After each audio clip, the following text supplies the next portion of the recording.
Bom dia a todos e a todas. Agradeço ao senador Paulo Paim, meu amigo Roberto, pelo convite, a oportunidade de fazer uma breve reflexão da questão da violência, né, contra o negro. Não vou trabalhar a questão dos dados que quem anda pelas comunidades, como eu ando no Rio e alguns lugares, o negro já está sabendo isso pelo menos uns 100 anos que esses dados fazem parte da rotina dele. Então você chega nas favelas, nas comunidades, ele sabe muito mais de uma coisa óbvia que é o cotidiano dele, né? Para ele está bem claro isso desde que ele nasce, quando está na comunidade. Para a gente que está fora das comunidades, tem que fazer pesquisa, tem que fazer reflexões, mas para ele isso é um dado real e cotidiano. Pode ser que agora, com o novo tratamento, por exemplo, no Rio de Janeiro, o PP, venha mudar um pouco isso, mas vai demorar pelo menos umas 3 gerações a ele digerir essa outra possibilidade que ainda está incrustado na sua vida desde a sua existência. Então, para o negro que mora lá, é mais uma redundância quando se apresenta esses dados importantíssimos, que é muito mais para a gente que está de cá, do que quem está lá dentro daquele mundo. E eu acho que também, nesse sentido, eu queria falar rapidinho sobre a violência mais simbólica, que aí Bourdieu tem razão. Não adianta fazer uma preventiva só no plano preparar as polícias, a questão empírica, elemento concreto.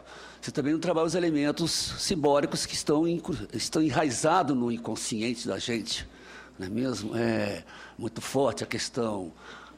A gente foi forjado na ideia de que o Brasil é um país pacífico. Eu nunca acreditei nessa mitologia, a lá Gilberto Freire, de que a gente é um país cordial. Eu nunca acreditei, porque quem é negro sabe que isso não é verdade no seu cotidiano, né?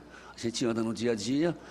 Também a falsa crença que nosso problema é meramente social, e não é, porque eu sou classe média alta, né? Eu trabalho aqui na Câmara, eu moro no lugar de classe média alta no Rio de Janeiro. No entanto, o olhar é o mesmo olhar de quem está na periferia, o negro da periferia. Então isso é outra mitologia que tem que ser desfeito no plano simbólico. Quem vai fazer isso, evidentemente, na medida que os negros vão apropriando da educação e remodelando não só a própria educação, mas revendo seus conteúdos, que é outro problema seríssimo. Não adianta mais passar aquelas crenças tradicionais que o Brasil foi descoberto, foi, enfim, aquela toda tradição da academia que passava para a gente, que antes da escravidão, o primeiro menino de rua foi patrocinado pelo Estado, que era o menino que era, até aquele momento, filho de escravo, estava livre, e um idoso, depois de Lei de Eusébio.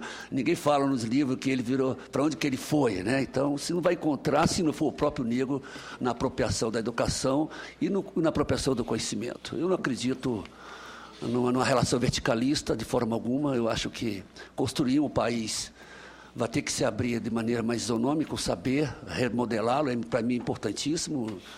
E aí o Darcy Ribeiro tem toda a razão quando fala que não estou mais para a academia, ficar reproduzindo, como se fosse lá um pai de santo, as entidades europeias, não dá mais, não cabe mais com o mundo pós-moderno, as fragmentações, e com a internet as pessoas se descobrindo, se autodescobrindo.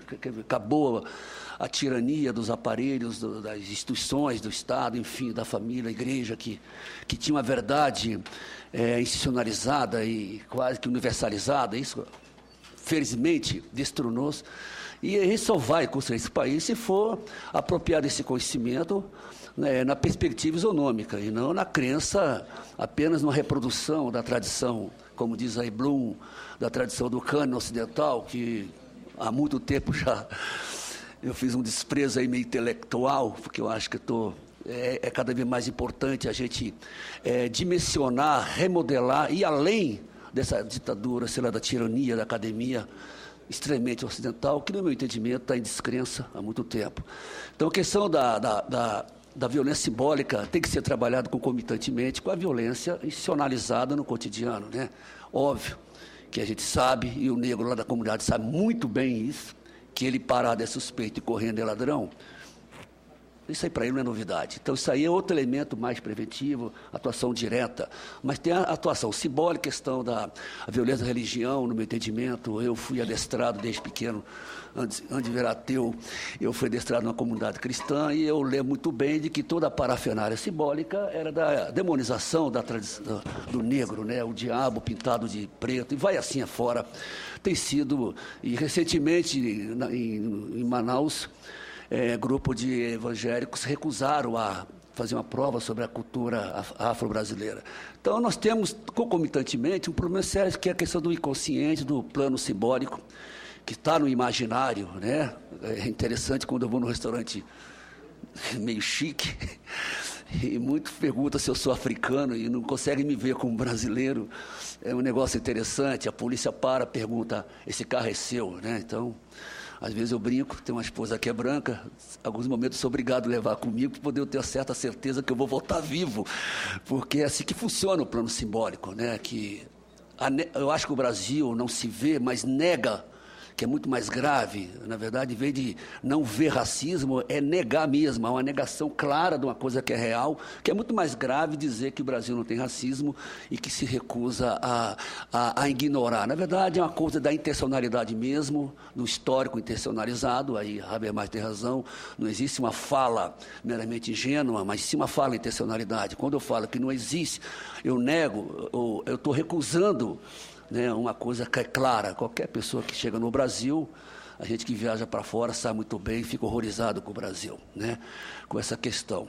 Então, eu acho que trabalhar de uma forma política pública, no meu entendimento, ela é fundamental, mas também o trabalho de remodelagem do imaginário, como é que se trabalha, eu acho que o Estado poderia lançar, eu fui secretário da Comissão de Direitos Humanos aqui da Câmara dos Deputados.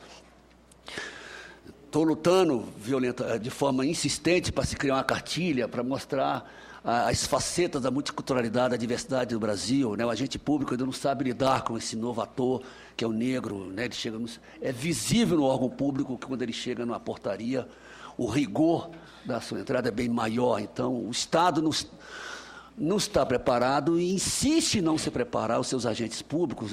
Acredito que os concursos públicos deveriam incluir a questão o direito da diversidade humana, talvez fique uma proposta aí. Então, no meu entendimento, eu sou um pouco cético, filósofo tem aquela coisa ser meio amargo, tudo. Ao mesmo tempo ele é otimista, ao mesmo tempo ele anda na contramão de perceber que se não se trabalhasse a questão simbólica, a questão da família, a questão da religiosidade, é inaceitável o espaço público ser o espaço único da única religião dominante, enquanto as demais religiosidades vão se buscar esse espaço. É uma tremenda burocracia, uma clareza óbvia de que dá tratamento desigual.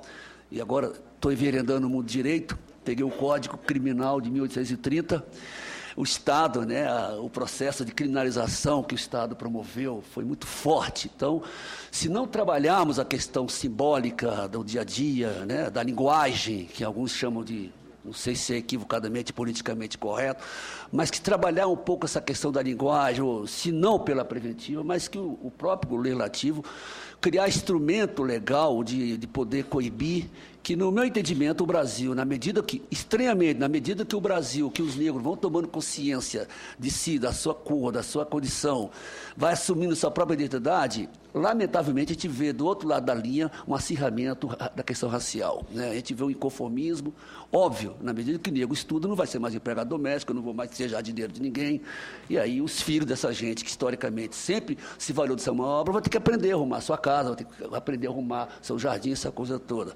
Então, no meu entendimento, é fundamental uma política de Estado que se trabalha a questão repressiva, do campo da preparação dos seus agentes, dos seus atores públicos, mas também é importante que o Estado, a própria sociedade, trabalhe a questão simbólica, que é muito mais perversa, muito mais nocivo, né, quando você vai, no dia a dia, estar presente no espaço público, que ainda é um domínio pleno de uma certa categoria racial no nosso país. Obrigado.